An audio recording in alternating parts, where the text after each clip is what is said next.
और मुझे जब सर पाकिस्तान का जिक्र कर रहे थे तो फहमीदा रियाज पाकिस्तान की जो शायरा हैं उनकी एक रचना याद आ गई। मैं अगर उससे अपनी बात शुरू करूं, आप इजाजत दें।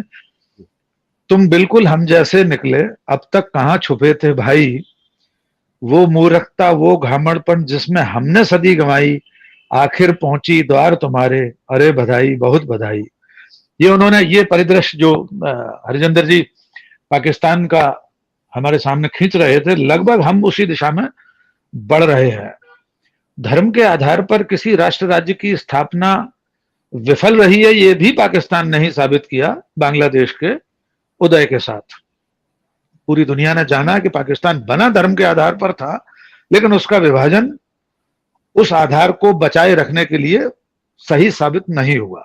एक बात, हम भारतीय परिप्रेक्ष्य में जिस दक्षिण पंथ को उभरते हुए देख रहे हैं, निश्चित तौर पर उसकी तुलना यूरोप के वर्तमान जो आर्थिक दक्षिण पंथ है उससे नहीं कर सकते, क्योंकि हमारे यहाँ का दक्षिण पंथ पूरी तरह धर्म आधारित है।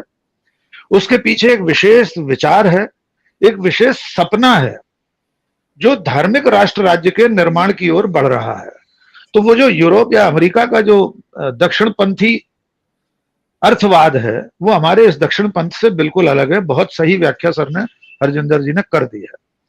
हम अगर अपने इस दौर को देखें तो थोड़ी सी तुलना हम कर सकते हैं 1930-31 में हिटलर के प्रादुर्भाव के बाद जिस तरह लोकतांत्रिक तरीके से वो जीता, और उसके बाद बहुत कम समय में उसने दोबारा चुनाव करवा दिए, और उसके बाद का पूरा उसका जो उत्थान है और पतन भी, चूंकि पतन की अभी हम उम्मीद नहीं कर सकते क्योंकि अभी हम चरम पर नहीं पहुंचे। आपने एक दो बार अपने शुरुआती इंट्रो में भी कहा और अभी भी आपने कहा कि ये जो दक्षिणपंथी जो विचार है वो चरम की ओर, तो मेरा मानना यह है कि अभी चरम की ओर है। लेकिन इतिहास गवाह है कोई भी दक्षिणपंथी या फांसीवादी विचार एक तो अपने चरम पर पहुंचे बिना अपनी गुफा में लौटकर नहीं जाता। हमारा सौभाग्य होगा कि अगर हमारे आपके जैसे लोग और तमाम सारी ताकतें जो इसके खिलाफ लड़ रही हैं और बोल रही हैं, वे अगर इसे चरम पर पहुंचने से पहले लौटाकर इसे अपनी गुफा में, अपनी कंदरा में ले जाकर और एक बड़ा सा पत्थर उसके मुहाने पर रखने में कामयाब हुए, तो ये हमारे भारत राष्ट्र राज्य की सफलता होगी। फिलहाल हमें इसलिए ऐसा नहीं दिखाई देता वोरा साहब, क्योंकि हमारे इस विचार के पीछे एक धार्मिक दृष्टिकोण शामिल है, और वही असली कोण है, वही असली बिंदु है। हम आप सर ने कहा कि इसको रोकने वाले, और आपने भी कहा कि इसको रोकने टोकने वाले लोग दिखाई नहीं देते, तो हमें बड़ा स्पष्ट कहना होगा हर फोरम पर कि इस विचार को रोकना तो बहुत दूर की बात है, इसे पुष्पित पल्लवित करने का काम वर्तमान जो सत्ता है वो कर रही है। जो विचार समूह है जिसकी सत्ता है इस वक्त, न केवल वो इसे खाद पानी दे रही है बल्कि संरक्षण दे रही है उसे पूरी तरीके से। वरना ये कैसे संभव होता कि खास तौर से बहुसंख्यकों के धार्मिक गुरु अपनी धर्म संसदों, जिसे मैं हर फोरम पर अधर्म संसद कहना बेहतर मानता हूं, जिसमें एक दूसरे समुदाय, एक दूसरे धर्म के लोगों के नरसंहार का आह्वान हो रहा हो, और न केवल सत्ता बल्कि बहुसंख्यक समाज भी खामोश है।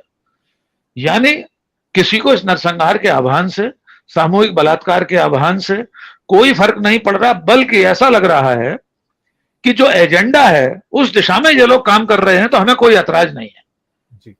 वरना जो अपील सरकार से 23 विपक्षी दलों ने चिट्ठी लिखकर की, उसके बाद 100 नौकरशाहों ने जो नीति नियंत्रण रहे हैं इस देश के, बड़े नीति निर्धारकों में शामिल रहे हैं, कैबिनेट सेक्रेटरी, विदेश सचिव इत्यादि इत्यादि, प्रधानमंत्री के प्रधान सलाहकार, 100 नौकरशाहों की चिट्ठी के बाद भी जो देश के अभिभावक हैं, वे हमारे मुखिया हैं, हम सबके मुखिया हैं, उनकी ओर से एक संदेश नहीं आया कि इस उभार को मैं उचित नहीं मानता, मैं देश का मुखिया हूं, मेरे लिए सब समान है। क्योंकि वे जिन तबकों की ओर से ये आवाजें उठ रही हैं उनके मुख्य संरक्षक, असली पैटर्न तो वही हैं, इसलिए तो नहीं बोल रहे हैं।